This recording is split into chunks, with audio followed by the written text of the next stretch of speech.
Hey everyone, this is episode 13 of the Something Something Something show, and I'm your host, Andy Wood. For those of you that do not know, this is a show where I talk about comic books and gaming. And when it comes to comic books, I'm going to pass along some comic book news that you may or may not know. I'm going to talk about what I've been reading or my read pile and tell you what I think. And I'm going to pass along about the new stuff coming out new this week. And since I'm a gamer, I'm going to, again, pass along some gaming news that you may or may not know, and then I'm going to tell you what I've been playing. What? Oh, I'm underdressed. I'm sorry. Wait. Hang on. Hold, please. This is yet another, I got it on right, another beanie from Miri. This is my minion, Banana. And it keeps my noggin very warm. So, or maybe it's all these lights I'm under. Anyways, without further ado, comic book code. Yes, again, for those that have been coming back to each show, thank you very much. And that code should be floating around. It may be a Marvel code, maybe a DC code. And again, down below, somewhere down there, there's going to be a link where you can redeem either the Marvel or the DC code. And if you're new, I think I just explained it. So you grab the code, write it down, cut and paste it, whatever, and you go to the website and you redeem it. The title should tell you what it's, Marvel or DC, and that's all I got. Sorry. So let's move on to some comic book news. And again, I'm going to try to do this entire episode without making a cut. Last time, I got over-animated with my hands because I was talking about a comic book and I hit the mouse button. So hopefully the mouse is out of the way and that won't happen again. Now, episode 2 of Marvel's Agents of S.H.I.E.L.D. hit the airwaves. God, that's so old. It's out. So,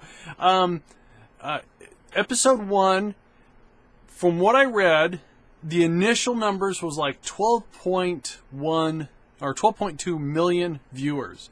But the final number was actually 22 million viewers. And that's according to, the Nielsen census numbers. And how they find that out, I don't know. But that's what they're saying. However, the viewership dropped 30% for episode 2. I'm going to call it issue or episode 2 because it's comic books news. So their viewership dropped about a third, and but they were up against a premiere of like 3 other or 4 other shows like CSI, The Voice, and some other things. So, again, I enjoyed the episode. I keep wanting to say issue. I like it, and again, I think this show has got a very unique positioning that once everyone settles into what they're going to be watching for this season, I'm pretty sure we're going to hear that it's going to be picked up for a season 2. So that's I haven't not gone into the future and come back to say that. I'm just thinking that because of this show's uniqueness, being able to draw on past movies and provide for possible launching places for some of the other movies, or still maybe they're playing off of some stuff that's going to be in future movies. I think it's got a fairly strong standing. Also in comic book news,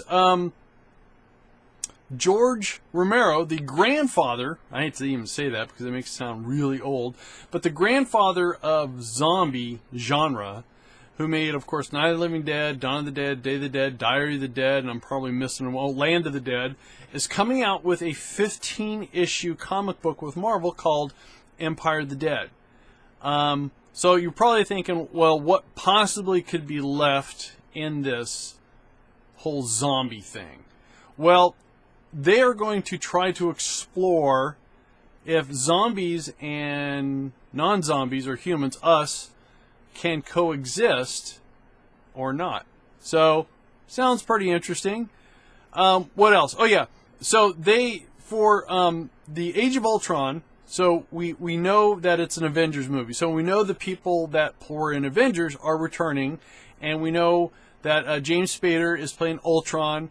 I think I told you a couple shows ago who was being cast as Scarlet Witch, which is the youngest Olsen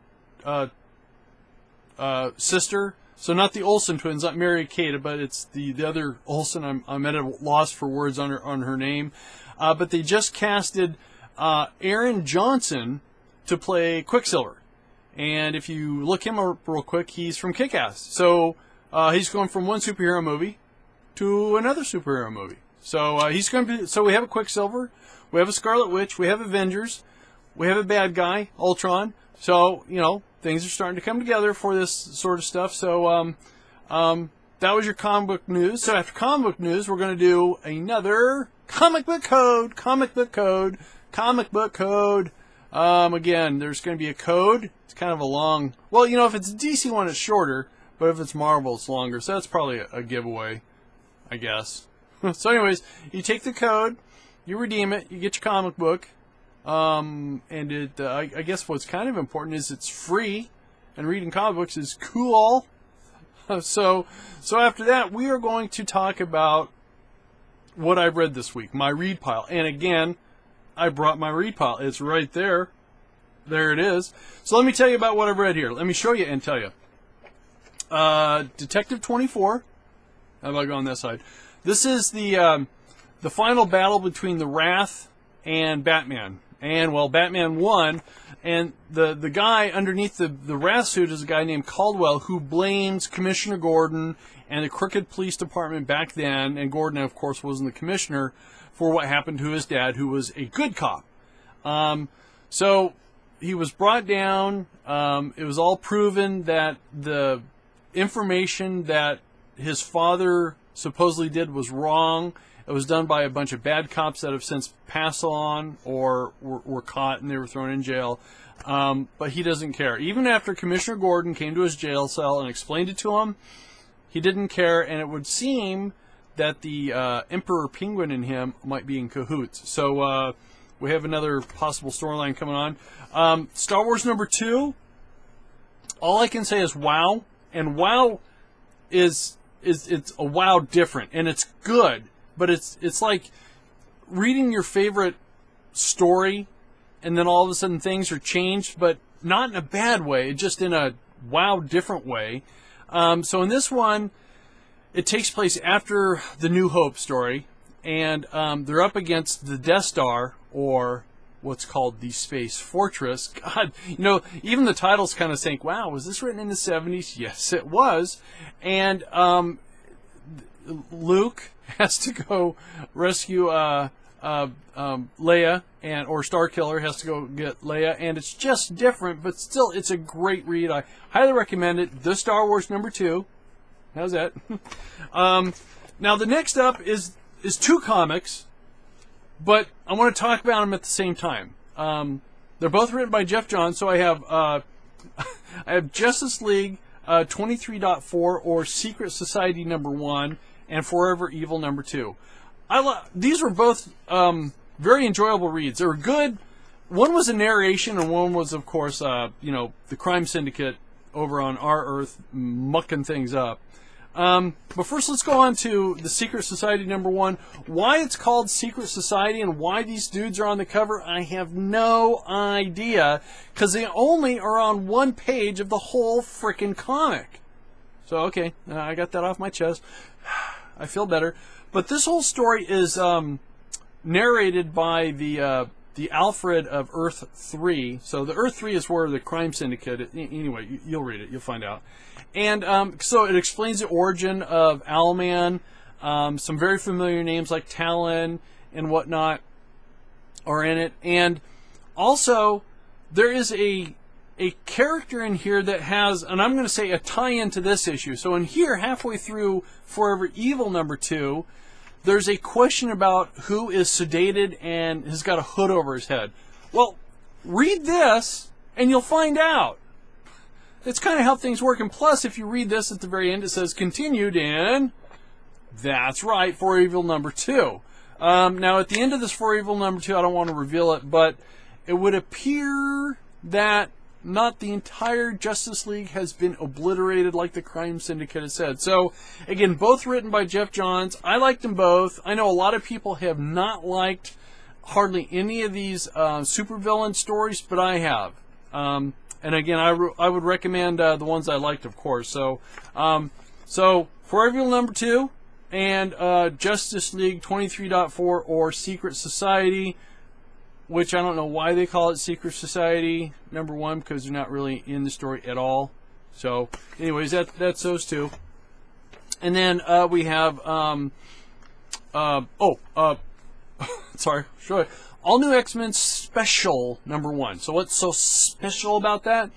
Well, this whole story evolves around the X-Men from the past, and as you know, if you've been reading All New X-Men, the Beast from now has got a problem how things are going. It goes back in time travels. Anyways, so he brought the old school X-Men, the past X-Men, to the present time, and the present, or the past X-Men are trying to acclimate themselves to the present.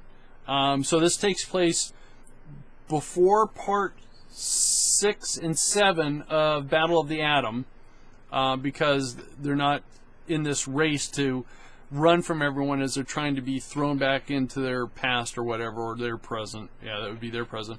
Anyways, in here, all 4 of them, you got Scott, you got Jean, you got Hank, and you got Bobby Drake, are all just in their civvies. They're trying to blend. They're trying to see what's going on, and they see a lot of changes. Beast goes back to one of his old college professors, or I guess would be going forward to one of his college professors. But in the path there, something happens to where a fight breaks out between a Dr. Octopus. By the way, this is part 1 of the Arms of Octopus. So it's a 3-part Doc Ock story, which in itself makes you go, what? And I'm raising an eyebrow. Because there is no Otto Octavius anymore. You know, he's actually Superior Spider-Man. Which, by the way, shows up in here as this Otto Octavius, who is the very classic Doc Ock. He's got the arms that you can tell are connected. He's got only 4 of them instead of 6 or 8 of them. Very retro. And Superior Spider-Man, which of course is the present day Otto, or the current Otto, is very perplexed, and they revealed nothing, but there is something going on. So first of all, they suspect that there's a portal open somewhere, and this guy is from the past. He's come from the future, but something else is amiss, I think. So that's what I've read. Some good stuff, and there was actually more I read, but that's all I wanted to tell you guys about. You guys should explore more comics on your own, or if you have, if you have questions about other stuff that came out and you want to know about it, send me a note, and I'll tell you what I can. I won't tell you the whole thing. That'd be like going to a movie and me sitting down next to you and telling you the whole movie. I just don't do that. So comic book code.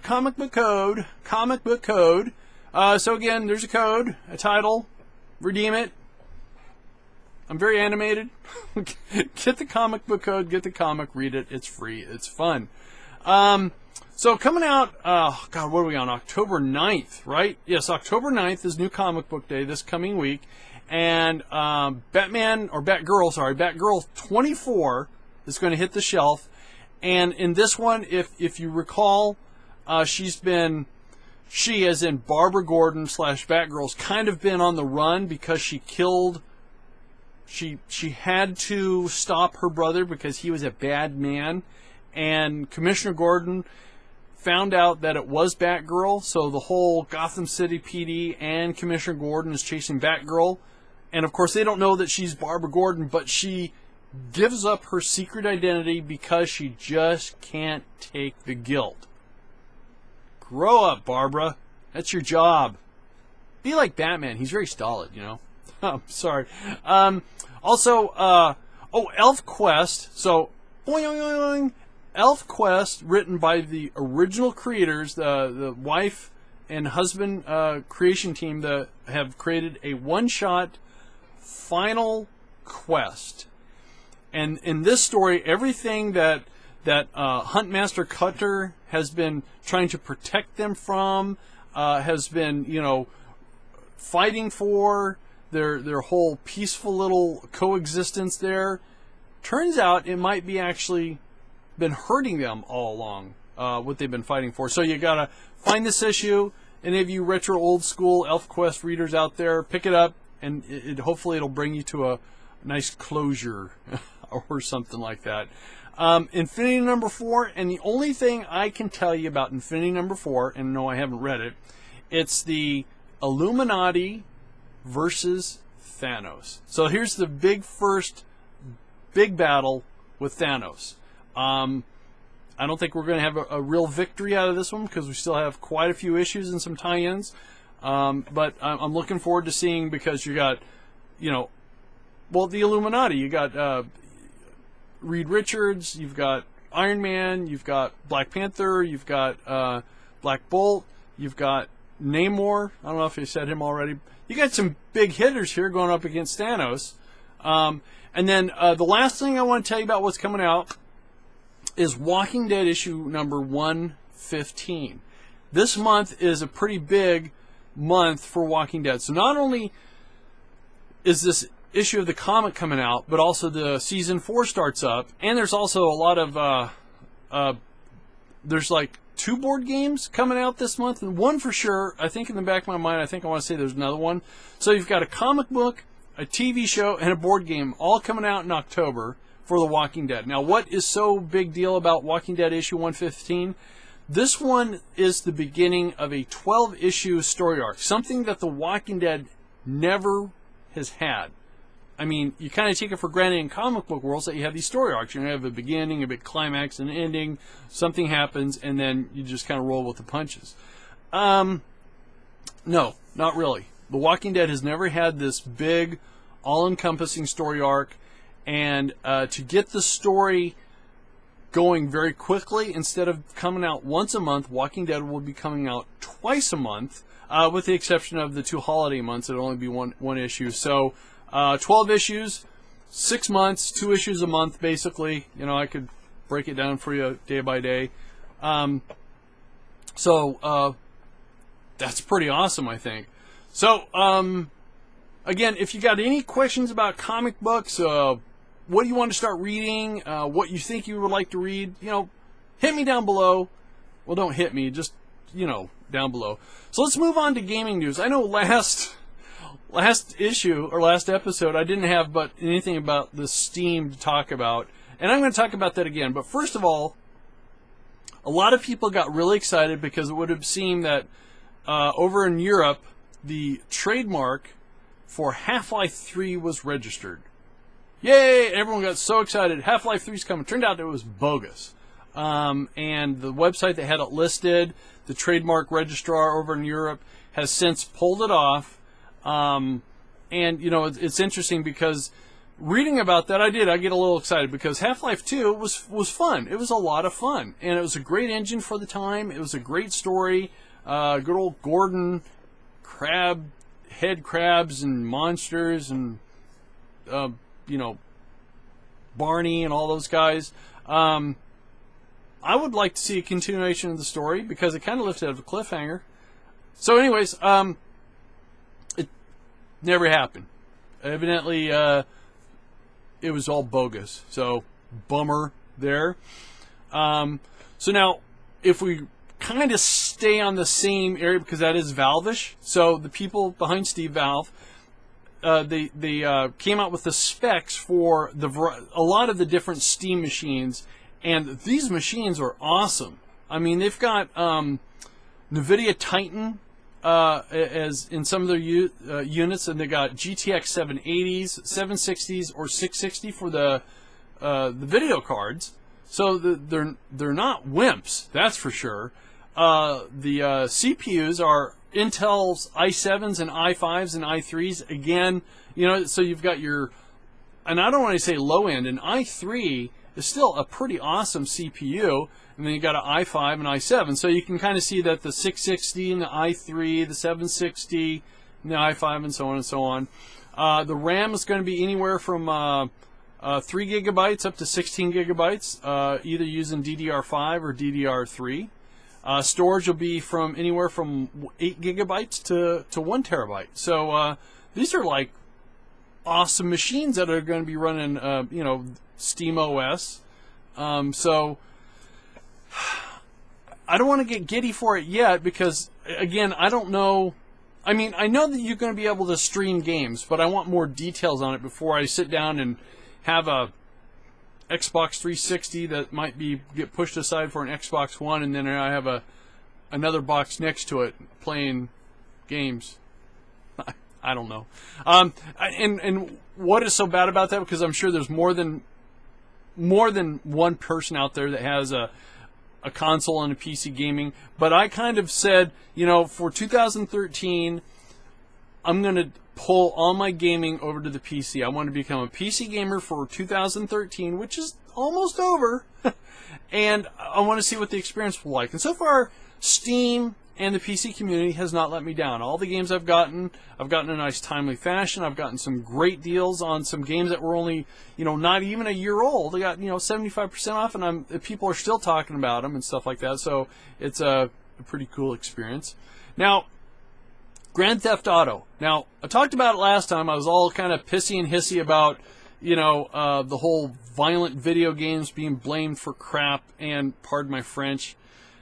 And again, that's where I stand on it. But I feel sorry for the people that were not able to enjoy the Grand Theft Auto Online. And kind of another nerve of mine, and kind of why I haven't been even in the MMO world for probably almost 8 months, is that whenever a new online experience launches, they expect us, the consumer, to be forgiving with all the hiccups. And I, for one, don't think that's a good attitude. And sure, it's very hard to predict how a gaming community is going to impact an online service. But there's ways to figure that out. They have enough very smart people at the developers, Rocksteady. They know how many units they sold. They had a lot of money. I think they should have been more than prepared, because there's no, if anything, being over-prepared is better than being under-prepared, because if you give a wrong first impression, no one's going to want to try it again. And maybe what you're trying to do with your microtransactions to not only support it but to make more money, it's going to fail. Maybe. I mean, everyone will say, oh, every online game, they've always had launch issues.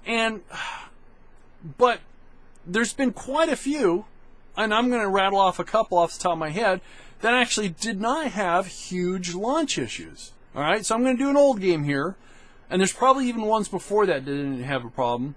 And I'm not going to mention the grandfather of all the MMOs, City of Heroes. Now, you're probably going to say, oh, that wasn't very popular, but it was very popular. And when they launched, they didn't have the day one hiccups that MMOs of now are having, to where people can't even log in, or you got major lag to where you get disconnected all the time, and you can't even create a character or whatever. City Heroes, I didn't experience that. Now, once the game gained popularity, it then ran into issues, and that is, again, something hard to predict. And now, don't forget, this game was, fairly early on in the whole MMO genre. Now, another example is Rift from Tryon.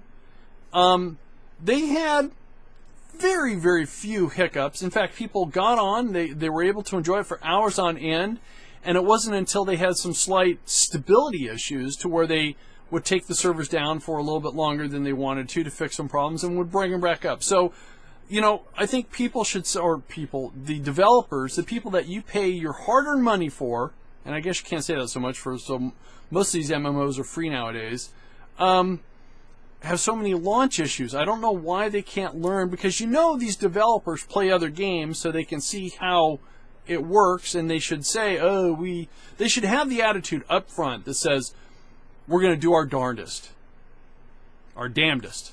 We're going to do our darn tootness so we don't have launch day problems. And I really don't see why they can't put enough servers online. And it's not a bandwidth issue. It's the infrastructure. So They need to have better alpha, beta testing so they can do load testings. But I guess if it's a... I mean, you're not paying monthly for the Grand Theft Auto Online, so I guess... but you plop down $60 for a video game, and, you know, they didn't go live with it initially like they said. It went, what, 2 weeks afterward? So still. Anyways, I am digressing there. So, anyways, I have not got Grand Theft Auto. I might. I want to see what everyone's all giddy about on this. But what I have been playing, yes, I've still been playing Batman Arkham City. I have gotten every single one of the Riddler trophies. I have to do all the Catwoman ones. There's some I still haven't gotten, and they're hard to find, because if you don't know they're there, you have to find the dudes that, you know, are Riddler's informants, so they'll reveal them. And as the game progresses, these dudes get tougher, by the way. So I finished the game. I've got Catwoman stuff I'm doing. I've done what's her name? What's her name? Harley Quinn's Revenge, and this is in hard mode. So I finished it, so so I can unlock. They call it Game Plus New, and it again gives you more achievements and more percentage on the game. So as it stands right now, I'm about 69% complete. And it sounds like I haven't done anything in the game, but I've actually done the game. I've completed the game. It's the rest of the other after the fact, like all the challenge maps, which some of the ones I only go so far with because they just get so hard, and my thumb, I think I might need, you know, some sort of therapy or something. So anyways, Batman Arkham City, and started today because it's all about zombies, kind of in the comic book world, with World of Warcraft. I'm sorry, World of Warcraft. I'm sorry, the Walking Dead comic book, and TV series and board games. If you all recall, I just went southern for a second there. I bought into the State of Decay early access on Steam, which right now you need a controller hooked up to your PC to work. And I am going to show, after this, I have some comparison video that I did. The Xbox 360 version actually looks better, the sound is better, and they know it. The PC version is darker, but they're working on it. They actually fixed the video issue I had, so I can actually play it now. So you might be seeing me play some Let's Play video. And again, it's only $20. So for $20, for an open-ended horror survival, zombie survival game, you really can't go wrong. So I don't have any questions, so I have no answers. So ladies and gentlemen, that is the show for this week. I again want to thank each and every one of you. And if you give me your phone numbers, I'll actually call you up, and I will thank you. I will. Don't think I won't, because I'll do it. So, and again, thank you very much. I really appreciate everyone chiming in, the feedback I get, the thumbs up, the subscribing to the channel. Those of you that have been passing this around to other people, again, thank you very much. And I will see you all. Wait, I didn't finish it right. I didn't finish this show correctly, so I have to ask you a question. What is next Wednesday? I'm pointing at you. That's right. It's New Comic Book Day. Every Wednesday's New Comic Book Day. You guys have a great week, and I'll see you in about a week, okay? So, yeah. Hey guys, it's Andy. Here is that side-by-side or top-to-bottom comparison. The screen at the top, which is the lighter illumination, is the Xbox version, and the one at the bottom is the PC version. At the same point in the game, so you can tell. So they've got some issues to work out, but the game's playable. Still lots of bugs. But again, this is that comparison I wanted to show you. Again, for $20, you can't go wrong. Talk to you guys later. And stay safe out there.